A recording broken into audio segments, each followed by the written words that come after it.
So this is Abhishek Dhingra, who is the CEO of a shoe and bag repair company, so it's repair chain.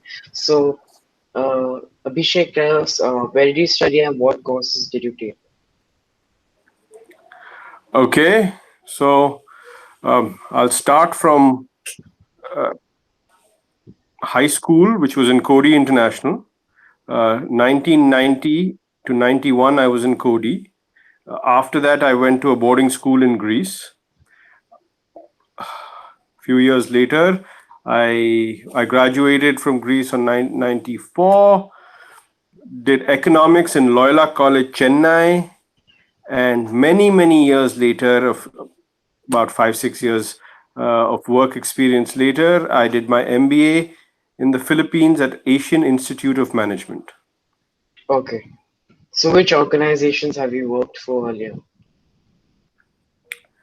I have worked for ABN Amro Bank, Confederation of Indian Industry, and a company in London where I was a commodity trader called Bali Trading.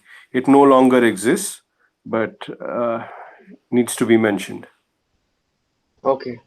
So what motivated you to choose your profession? Uh,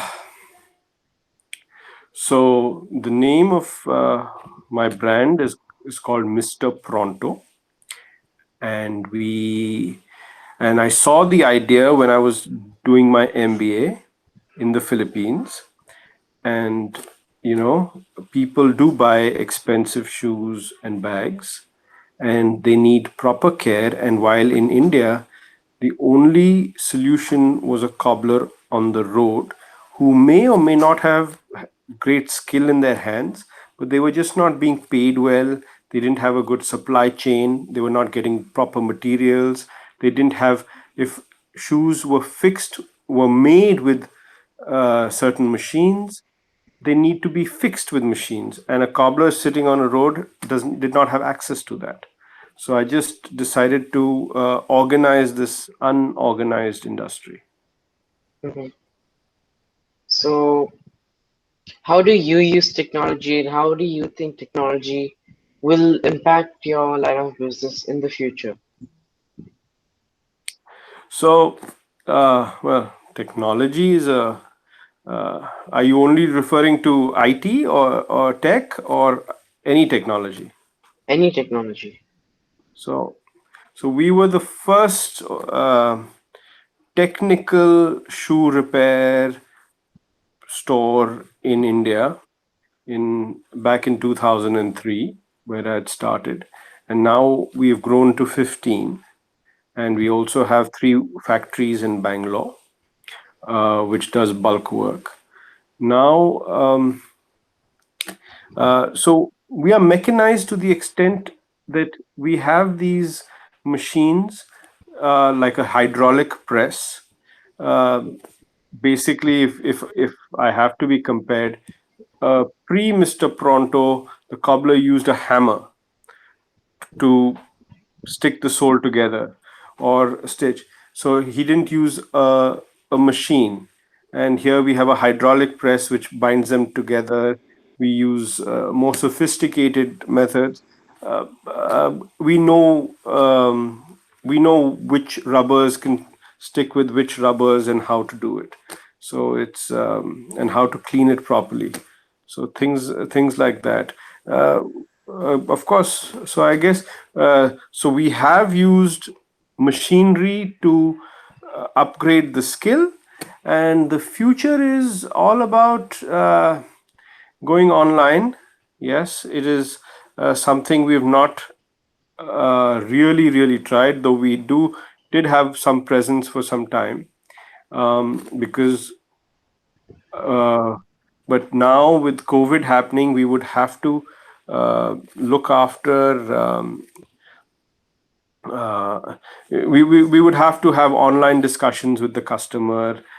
Come to we are using more sophisticated ways to. We are using antimicrobials, which is anti-fungus, antibacterial, and anti virus, so which is the need of the hour. Um, yeah, so we have to have a presence on the net. We have to deal with other companies that do pickup and delivery because people don't want to move out that much. So that's Hmm. so let's see how that goes. Okay.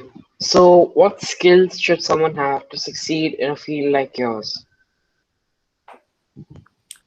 So I'm not a technician, Hmm. right? So I'm just managing people who manage the stores.